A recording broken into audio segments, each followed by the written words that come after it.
John. And one thing that I'd always been thinking about is the fact when you look at 100-meter runners, they've nearly all got nearly perfect craniofacial structure.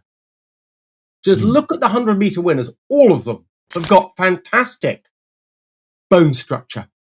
Almost always these big, broad, wide smiles with naturally straight teeth. Now, if you're going to be in the 100 meters final at the Olympics, you've got a decent body. You've got a decent structure. You're pretty healthy. And what I'm thinking here is that fine detail, you've got to have everything growing for you. You've got to have a system that works. And a facial structure that's the right shape works well. That's something that I find really interesting because getting straight into what mewing is and what you do and how you've got this basis and behind it. Why don't you tell us first off what would be your title? To me, my work job title is an orthodontist. Okay, so you're working within the orthodontics field. So I'm kind of working within the orthodontic field. The orthodontic field's about making teeth straight. Kids have got crooked teeth. If there's too many teeth, they take them out. They make the rest straight. Then they hold them straight for the rest of someone's lives. Now, I'm not totally happy with that scenario. Go back 400, 500, 600 years, go back a few thousand years. Everyone had perfectly straight teeth. They had really good craniofacial structure, bone structure on the face. They didn't have extra teeth. All my fingers fit on my hands. No one had extra teeth in their mouth. Now, very few people today get their wisdom teeth present. What's happening?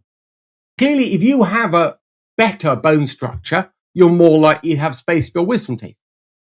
The fact that we now don't have space for our wisdom teeth, I think there's an alarm bell going off that no one's listening to. It may surprise people, but within our profession, we don't know why teeth are crooked.